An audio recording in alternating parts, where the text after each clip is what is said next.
Hey, Robertson Chapel, welcome back to the Bible reading plan. Today we are in Acts chapter 21. I hope you have read it. Let's get right into it. So in Acts chapter 21, we see Paul finish his journey to Jerusalem. We see him get ready and enter the temple. He's then arrested. He's brought before the Romans, and they give him the opportunity then to speak before the Jewish people. And so we start there and end right before he gives his famous address in chapter 22. And so there are 2 points I want to take away from this chapter.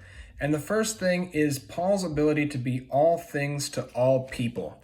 So what I mean by that is Paul's ability to relate. It's something that Brady's mentioned before. But starting in verse 23 and 24, we see that Paul undertakes these Jewish rites of purity, saying, hey, I understand, I get you, I am one of you. Let me speak to you. And then we see later we go and he's arrested by the Romans and he speaks Greek to them, and they stop dead in their tracks and go, whoa, what is that?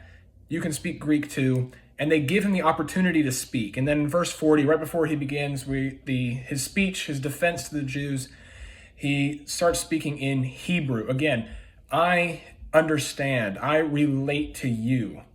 And it's this kind of speaking that gives him the ability to communicate with people, to get the message across.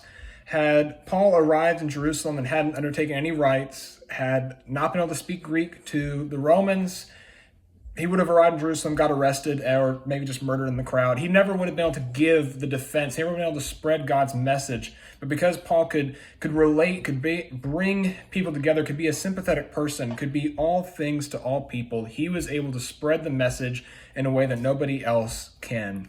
And so that's my first point. And the second point is Satan is relentless. No matter what we do, we may still be persecuted. Paul could speak 3 different languages and he could relate to anybody around, but looking at verse 27, we see when 7 days were almost over, the Jews from Asia, upon seeing him in the temple, began to stir up all the crowd and lay hands on him. So the Jews from Asia. So for the fun of it, I went and mapped from Athens all the way to Jerusalem by the route along the sea that they took, and it's about 1,000 miles. And so for context, that would be like somebody following you from Rainsville, Alabama, all the way up to the state of Maine, or all the way west as far as New Mexico. So Brady's talked about being good trouble. I hope maybe we can try to be such good trouble that people would chase you all the way to New Mexico.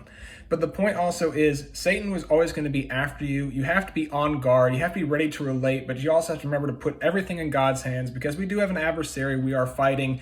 It's not by our strength, our ability, our charisma that we can relate and that we can get the message out. It is only by God's grace and God's strength that he gives us. I hope you have taken this and much more lessons you can learn from this chapter. I look forward to reading chapter 22 with you tomorrow. Have a great day.